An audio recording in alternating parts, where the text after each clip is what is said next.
Story number 1, apartment interview. I'd been expecting him at 3 o'clock. The apartment was clean enough. I'd wiped down the kitchen counters, opened a window to air out the place, and made sure the bathroom didn't smell like the drain cleaner I'd used that morning. It was a decent unit for the price, and I needed someone to help cover rent. The divorce had been finalized 6 months ago, and my freelance work had been thin since January. The doorbell rang at 1:30. I checked the peephole. A man in his 40s, dark coat, holding a coffee cup. He looked tired but presentable. I opened the door. "I'm so sorry," he said immediately. "I know I'm early." I got out of work, and the traffic was lighter than I expected. "Would it be possible to wait inside? It's pretty cold out there." He gestured vaguely at the drizzle behind him. I hesitated for maybe 2 seconds. He seemed harmless. Eager, even. I figured he really wanted the place. The rent was below market rate, and in Providence that meant something. "Sure, come in," I said. He stepped into the living room and immediately started moving through the apartment without being asked. Not aggressively, just methodical. He walked into the bedroom, then the bathroom, then back to the kitchen. He was taking photographs, not selfies. Just photos of the walls, the windows, the radiators. Casual looking, but he was being thorough. "Nice natural light," he said, snapping a picture of the bedroom window. "Do you work from home a lot?" "Most days," I said. "I'm a graphic designer." "Freelance. So you're here during the day." "That's good." He wasn't phrasing it as a question. He moved to the bathroom and took 2 more photos, one of the window, one of the medicine cabinet. "Do you travel much? For work or otherwise?" "Not really," I said. "Maybe once or twice a year." He nodded and smiled. "That's nice." Stability. Something about the way he said it made my skin feel tight. But I told myself I was being paranoid. People ask questions when they're considering a place. It's normal.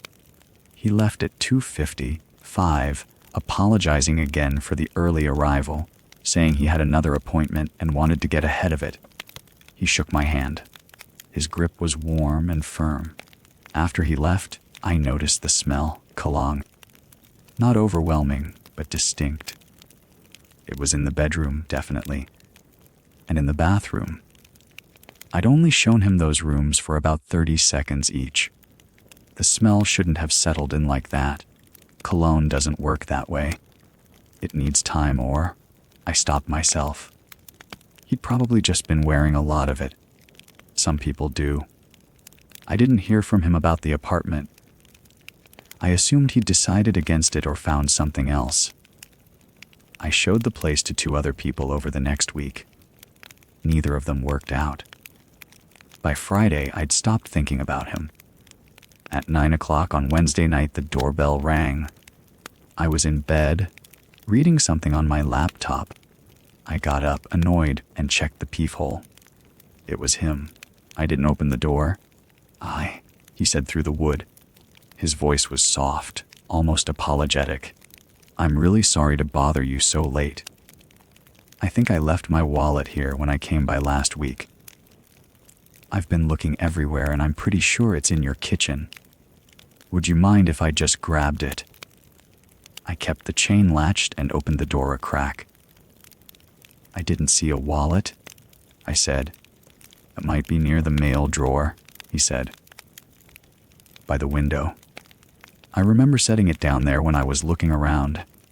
My mail drawer. By the window. The one in the kitchen that I kept my bills and bank statements in. The one he had no reason to know about because I'd never shown it to him. "I don't think so," I said. "I'll look tomorrow and call the landlord." "Oh, it's probably there," he said. He was still speaking quietly, reasonably. "I'm pretty sure. Could you just check?" "No," I said. "Not tonight." He was quiet for a moment. Then he knocked again. Softly, Persistently, not angry knocking, just waiting knocking. I closed the door and locked it. My hands were shaking. I called my landlord. He didn't pick up. I called my friend Sarah, who lived 10 minutes away, and told her to come over. I didn't explain why. I just said I felt unsafe and could she please come. The knocking continued, soft, patient, every 30 seconds or so, for 5 minutes. Then it stopped. I stood in my kitchen, lights on, not moving. Sarah arrived 20 minutes later. We sat in the living room, and I told her what had happened. She wanted to call the police, but what would I tell them? A man knocked on my door. He asked about my schedule. He knew where my mail drawer was. That's the weird part, I said. He shouldn't have known that. Sarah's face did something I didn't like. A kind of recognition. Call your landlord again, she said. I did. This time he picked up. I told him about the man, described him, said he'd come for a viewing, and then showed up late at night claiming he'd left his wallet. There was a pause. What's his name? The landlord asked. I realized I'd never asked. He'd never offered it either. I don't know, I said. Another pause. Longer. I don't have anyone by that description in my applications, he said. Let me check my records. Give me a minute. I heard him clicking through something on his computer. Mara, he said slowly, did anyone else ask about your unit recently? Not that I know of, because I got an inquiry 3 weeks ago. Someone asking specifically about the 3rd floor. Asking about the layout, the windows, whether the tenant was usually home. I didn't think much of it at the time. I just told them the unit wasn't available. But he didn't finish the sentence. What? I said. I'm going to call the police, he said. And I'm going to change your locks tomorrow. Don't open that door for anyone tonight except the police. After he hung up, Sarah and I sat in silence. The police came and took a statement. They said there wasn't much they could do without more information, but they'd increase patrols in the area. They gave me a case number and told me to call if anything else happened.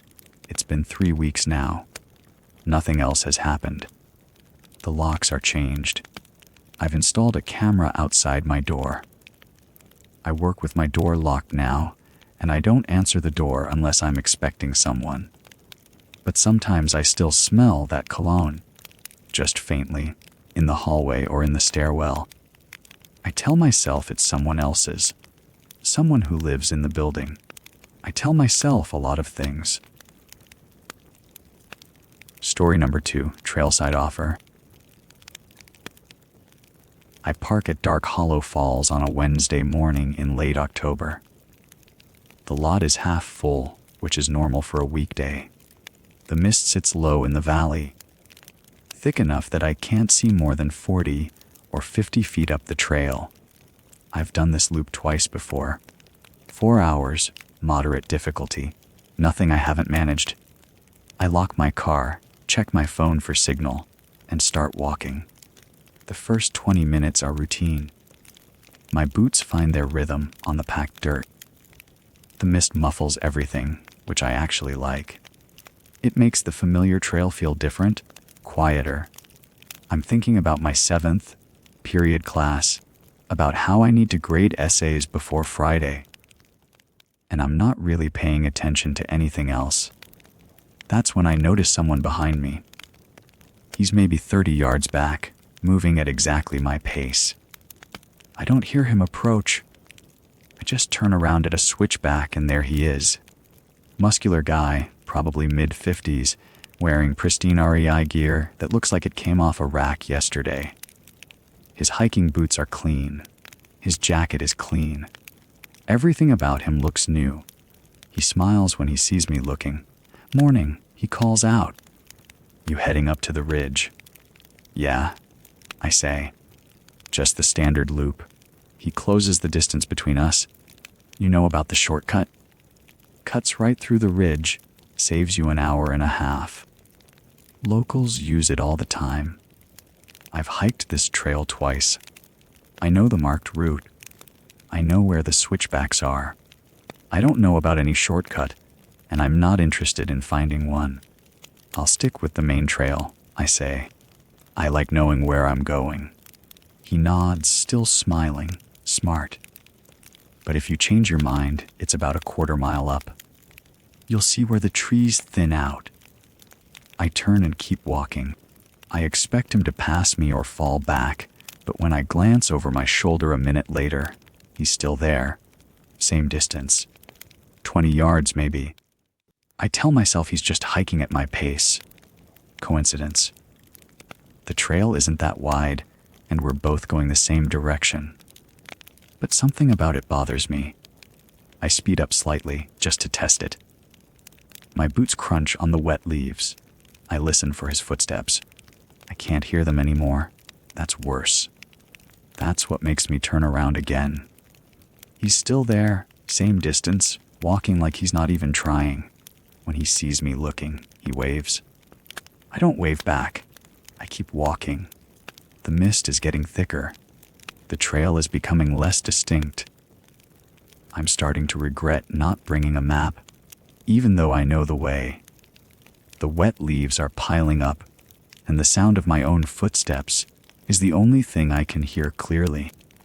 His footsteps have disappeared completely into the muffled quiet of the forest. I turn around every few minutes now. Each time he's there, 20 yards back. Not closer, not farther, just there. At the second major junction, where the trail splits left toward the parking area or right to continue the loop, I make a decision. I'm going back. I'm not scared exactly. I'm a 44-year old man. I teach middle school. I hike alone all the time. But something is wrong with this situation. The way he's moving. The way he matched my pace without effort. The way he knew my route. I veer left toward the parking area. That's when he calls out, "Marcus! You sure about that choice?" I stop walking. My name is Marcus. I've never told him my name. I don't remember seeing him write anything down at the trailhead register. I don't remember him asking. I start walking faster. Then I'm running. The trail downhill is steep and slick with leaves, and I'm moving too fast for safety, but I don't care. My lungs are burning. The parking lot is maybe a quarter-mile down. I can see the edge of it through the trees, the asphalt, the cars. I reach my car and I'm fumbling for my keys, and I hit the alarm button on my key fob. The car starts wailing, a high electronic scream that cuts through the quiet forest.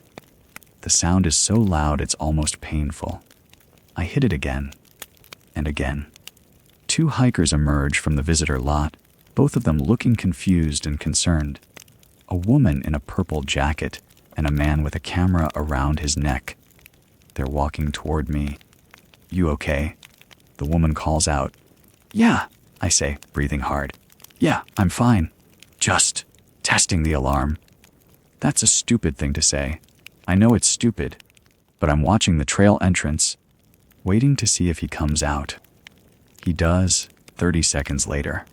He's walking at a normal pace, not running, not even hurrying.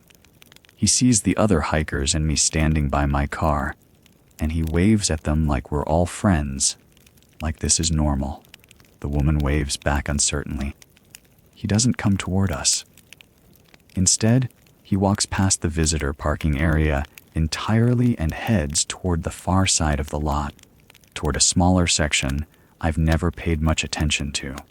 I watch him walk to a dark blue sedan and reach for the door. That's when I see it.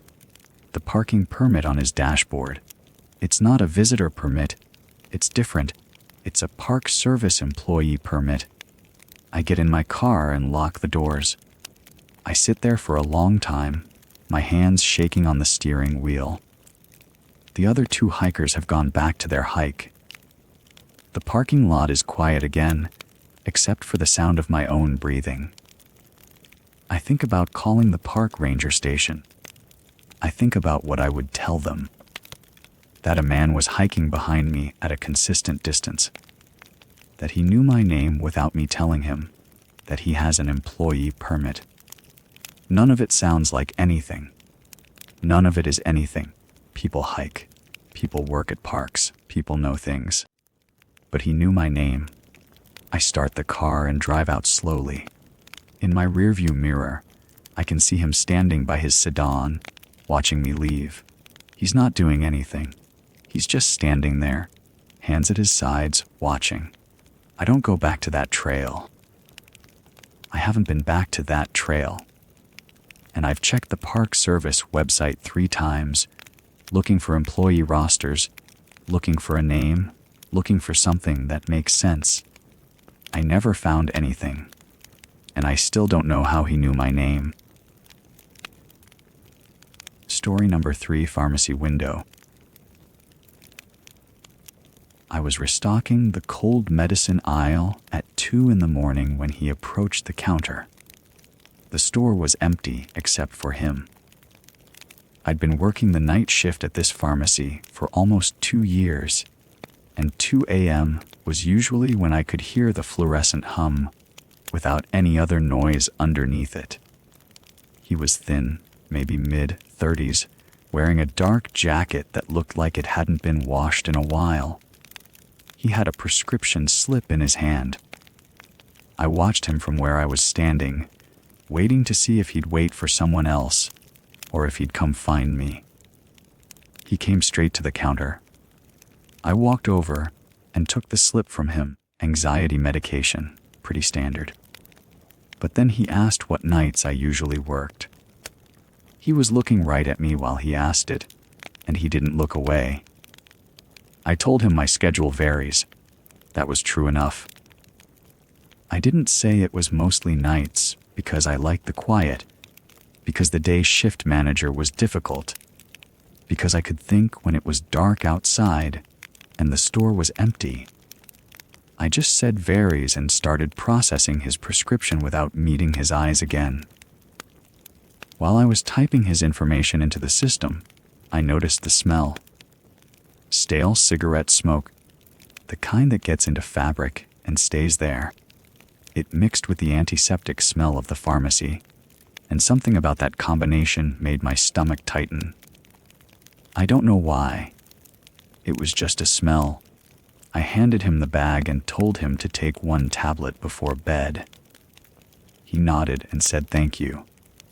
And then he said he was glad I was working because I was so helpful. He didn't leave right away. He just stood there holding the bag, and I turned back to my computer like I had something to do, even though I didn't. 3 nights later, he came back. I was in the stockroom when I heard the bell above the door chime. I didn't think anything of it at first, but then I came back out to the front, and there he was again, with another prescription slip. A different medication this time. Something for sleep. He remembered my name from my badge. He said it while handing me the slip, and he smiled like we were friends, like we'd established something. I processed it faster than I had the first time, but he lingered at the counter even after I handed him the bag. He asked me about the job, whether I liked working nights, whether it got lonely. I gave short answers. Yes, I like it, sometimes. He eventually left, but not before saying he hoped he'd see me again soon. I told myself he was just lonely. The store was empty. It was 2 in the morning. People get weird at 2 in the morning when they're alone with another person. That was all it was. 7 days after the first visit, he came back again. It was 1:30 in the morning. He didn't have a prescription this time. He just walked into the store and started browsing the aisles. I watched him from the pharmacy counter. He picked up items and put them back. A bottle of water, a bag of chips, a magazine he didn't buy. Every few minutes he glanced toward the pharmacy counter, toward me. I tried to tell myself he was just shopping. People shop at 1:30 in the morning, but he wasn't buying anything. He was just moving through the aisles, and every time he looked at me, I felt something shift in my chest, a tightness. A small alarm bell that I kept trying to silence by rationalizing it away. After 40 minutes, he left without buying anything. I watched him walk out through the front doors. Then I watched him walk to his car, a dark sedan under the broken streetlight in the far corner of the lot. He sat down in the driver's seat and turned on the interior dome light. But he didn't start the engine. He just sat there, visible through the windshield, looking back at the store. At me. I tried to focus on my work. I told myself he was just sitting in his car. Maybe his car wouldn't start. Maybe he was tired and resting before he drove home. Maybe he was on his phone. But I kept glancing out the window, and he was still there, still looking at the store. At 6 in the morning when my shift ended, he was still there. I stood at the front door for a long moment, my hand on the handle, trying to decide if I should call someone. Call who? The police. To tell them what? That a man was sitting in his car in a parking lot. That he'd bought things and looked at me. But then he noticed me standing there. I saw his hand come up slow. A wave. My breath caught. I didn't wave back. I turned around and walked back through the store, past the registers, past the stockroom, to the delivery entrance in the rear. My keys were in my hand before I reached the door. I drove out of the parking lot and took the first turn away from my apartment. Then the second. Then the third. I drove to the police station on the east side instead of home. My hands were shaking on the steering wheel. I sat in the lobby for 20 minutes before an officer came out to talk to me. I was trying to explain it, trying to make it sound like something real and not just a feeling, when I remembered I could pull up his prescription details on my phone. I had his name. I could show them something concrete. I opened the pharmacy app and found his account. His address was on Elm Street, 2 blocks north of my apartment building. Close enough that if he looked out his window at the right angle, he could see my parking spot. The officer's expression changed when I showed him the screen. He asked me to stay there while he made some calls. I sat in that lobby and I didn't move. The fluorescent lights were the same as the ones at the pharmacy, and they hummed the same way. And I realized I'd never really felt safe in that hum at all. I'd just been alone long enough to mistake silence for safety. To mistake being awake when everyone else was asleep for being in control. The officer came back and told me they would look into it. That I should consider not going home tonight. That I should call them if I saw the car again. I'm still waiting to hear what they find. But I haven't gone back to work. And I keep thinking about him sitting in that car, dome light on, looking back at the store. Looking at me, knowing exactly where I lived all along.